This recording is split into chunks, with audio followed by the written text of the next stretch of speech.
ये जो अमेरिका का चेहरा आज आपको दिखाई देता है, ये अमेरिका 10 करोड़ रेड इंडियन की लाश पर खड़ा हुआ एक देश है।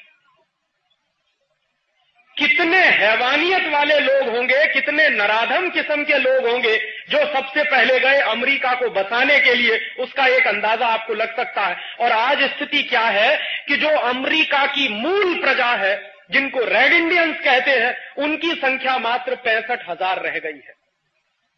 10 करोड़ लोगों को मौत के घाट उतारने वाले लोग आज हमको सिखाते हैं कि हिंदुस्तान में ह्यूमन राइट्स की स्थिति बहुत खराब है। जिनका इतिहास ही ह्यूमन राइट्स के वायलेशन पर टिका हुआ है, जिनकी पूरी की पूरी सभ्यता 10 करोड़ लोगों की लाश पर टिकी हुई है, जिनकी पूरी की पूरी तरक्की और विकास 10 करोड़ रेड इंडियनों के खून से लिखा गया है, ऐसे अमेरिका के लोग आज हमको कहते हैं कि हिंदुस्तान में साहब ह्यूमन राइट्स की बड़ी खराब स्थिति है, कश्मीर में, पंजाब में, वगैरह वगैरह। और जो काम मारने का, पीटने का, लोगों की हत्याएं करके सोना लूटने का, चांदी लूटने का काम कोलंबस और स्पेन के लोगों ने अमेरिका में किया, ठीक वही काम वास्को डिगामा ने 1498 में हिंदुस्तान में किया। ये वास्को डिगामा जब कालीकट में आया 20 मई 1498 को, तो कालीकट का राजा था उस समय झामोरीन। तो झामोरीन के राज्य में जब ये पहुंचा वास्को डिगामा, तो उसने कहा तो मैं तो आपका मेहमान हूं। और हिंदुस्तान के बारे में उसको कहीं से पता चल गया था कि इस देश में अतिथि देवो भव की परंपरा। तो झामोरीन ने, बेचारे ने, ये अतिथि है ऐसा मान के उसका स्वागत किया। वास्को डिगामा ने कहा कि मुझे आपके राज्य में रहने के लिए कुछ जगह चाहिए, आप मुझे रहने की इजाजत दे दो, परमिशन दे दो। झामोरीन बेचारा सीधा साधा आदमी था, उसने कालीकट में वास्को डिगामा को रहने की इजाजत दे दी।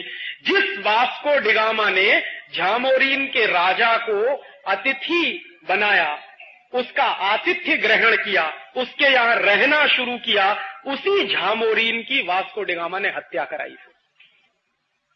और हत्या करा के खुद वास्को डिगामा कालीकट का मालिक बना।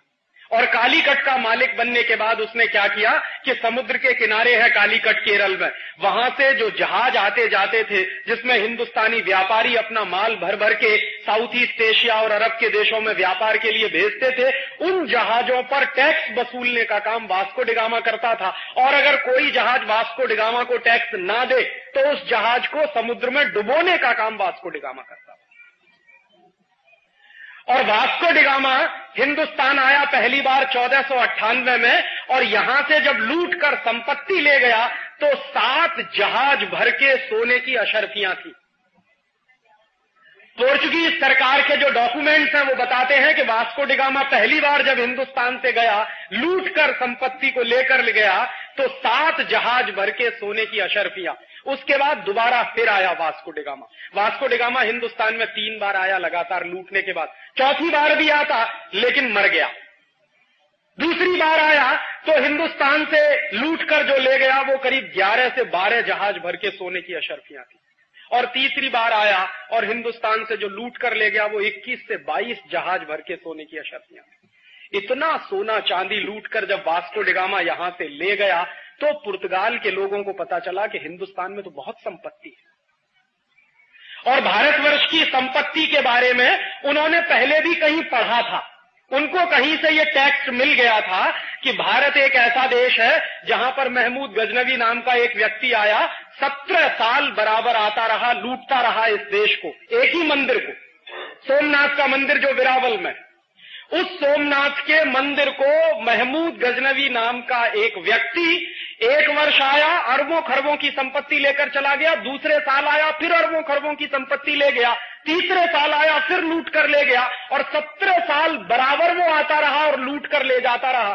तो वो टेक्स्ट भी उनको मिल गए थे कि एक एक मंदिर में इतनी संपत्ति, इतनी पूंजी है, इतना पैसा है भारतवर्ष में, तो चलो इस देश को लूटा जाए। और उस जमाने में एक जानकारी और दे दूं, ये यूरोप वाले और अमेरिका वाले जितना अपने आप को विकसित कहें, सच्चाई ये है कि 14वीं और 15वीं शताब्दी में दुनिया में सबसे ज्यादा गरीबी यूरोप के देशों में थी।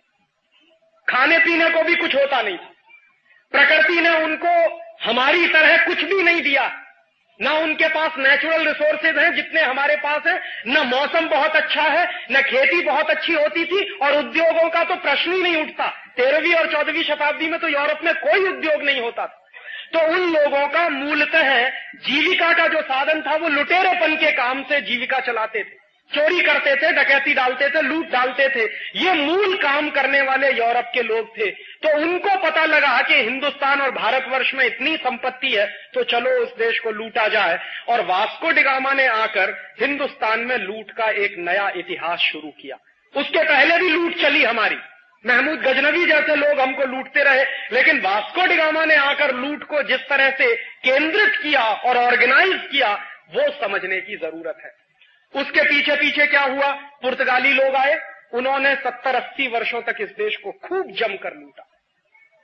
पुर्तगाली चले गए इस देश को लूटने के बाद, फिर उसके पीछे फ्रांसीसी आए, उन्होंने इस देश को खूब जमकर लूटा, 70-80 वर्ष उन्होंने भी लूटा। उसके बाद डच आ गए, हॉलैंड वाले, उन्होंने इस देश को लूटा। और उसके बाद फिर अंग्रेज आ गए हिंदुस्तान में, लूटने के लिए ही नहीं बल्कि इस देश पर राज्य भी करने के लिए। पुर्तगाली आए लूटने के लिए, फ्रांसीसी आए लूटने के लिए, डच आए लूटने के लिए, और फिर पीछे से अंग्रेज चले आए लूटने के लिए। अंग्रेजों ने लूट का तरीका बदल दिया। ये अंग्रेजों से पहले जो लोग लूटने के लिए आए वो आर्मी लेके आए थे, बंदूक लेके आए थे, तलवार लेके आए थे और जबरदस्ती लूटते थे। अंग्रेजों ने क्या किया कि लूट का सिलसिला बदल दिया और उन्होंने अपनी कंपनी बनाई, उसका नाम ईस्ट इंडिया रखा। ईस्ट इंडिया कंपनी को लेकर सबसे पहले सूरत में आए, इसी गुजरात में। यह बहुत बड़ा दुर्भाग्य है इस देश का कि जब जब इस देश की लूट हुई है गुजरात के रास्ते हुई। जितने लोग इस देश को लूटने के लिए आए बाहर से, वो गुजरात के रास्ते घुसे इस देश में। इसको समझिए क्यों? क्योंकि गुजरात में संपत्ति बहुत थी और आज भी है। तो अंग्रेजों को लगा कि सबसे पहले लूटने के लिए चलो सूरत में, पूरे हिंदुस्तान में कहीं नहीं गए, सबसे पहले सूरत में आए और सूरत में आके ईस्ट इंडिया कंपनी के लिए कोठी बनानी है, ऐसा वहां के नवाब के सामने उन्होंने फरमान रखा। बेचारा नवाब सीधा साधा था, उसने अंग्रेजी ईस्ट इंडिया कंपनी को कोठी बनाने के लिए जमीन दे दी। कभी आप जाइए सूरत में, वो कोठी आज भी खड़ी हुई है, उसका नाम है कूपर विला। एक अंग्रेज था, उसका नाम था जेम्स कूपर। 6 अधिकारी आए थे सबसे पहले ईस्ट इंडिया कंपनी के, उनमें से एक अधिकारी था जेम्स कूपर। तो जेम्स कूपर ने अपने नाम पर उस कोठी का नाम रख दिया कूपर विला। वो ईस्ट इंडिया कंपनी की सबसे पहली कोठी बनी सूरत में। सूरत के लोगों को मालूम नहीं था कि जिन अंग्रेजों को कोठी बनाने के लिए हम जमीन दे रहे हैं, बाद में यही अंग्रेज हमारे खून के प्यासे हो जाएंगे। अगर ये पता होता तो कभी अंग्रेजों को सूरत में ठहरने की भी जमीन नहीं मिलती। अंग्रेजों ने फिर वही किया, उनका जो असली चरित्र था। पहले कोठी बनाई, व्यापार शुरू किया, धीरे धीरे पूरे सूरत शहर में उनका व्यापार फैला और सन 1612 में सूरत के नवाब की हत्या कराई। जिस नवाब से जमीन लिया कोठी बनाने के लिए, उसी नवाब की हत्या कराई अंग्रेजों ने। और 1612 में जब नवाब की हत्या करा दी उन्होंने, तो सूरत का पूरा बंदरगाह अंग्रेजों के कब्जे में चला गया। और अंग्रेजों ने जो काम सूरत में किया था 1612 में, वही काम कलकत्ता में किया, वही काम मद्रास में किया, वही काम दिल्ली में किया, वही काम आगरा में किया, वही काम लखनऊ में किया। माने जहां भी अंग्रेज जाते थे अपनी कोठी बनाने के लिए ईस्ट इंडिया कंपनी को लेके, उस हर शहर पर अंग्रेजों का कब्जा होता था और ईस्ट इंडिया कंपनी का झंडा फहराया जाता था। 150 वर्षों के अंदर व्यापार के बहाने अंग्रेजों ने सारे देश को अपने कब्जे में ले लिया। 1750 तक आते आते सारा देश अंग्रेजी ईस्ट इंडिया कंपनी का गुलाम हो गया। किसी को नहीं मालूम था कि जिस ईस्ट इंडिया कंपनी को हम व्यापार के लिए छूट दे रहे हैं, जिन अंग्रेजों को हम व्यापार के लिए जमीन दे रहे हैं, जिन अंग्रेजों को व्यापार के लिए हिंदुस्तान में हम बुला के ला रहे हैं, वही अंग्रेज इस देश के मालिक हो जाएंगे, ऐसा किसी को अंदाजा नहीं था। अगर ये अंदाजा होता तो शायद कभी उनको छूट न मिलती। लेकिन 1750 में ये अंदाजा हुआ, और अंदाजा हुआ एक व्यक्ति को, उसका नाम था सिराजुद्दौला। बंगाल का नवाब था। तो बंगाल का नवाब था सिराजुद्दौला, उसको ये अंदाजा हो गया कि अंग्रेज इस देश में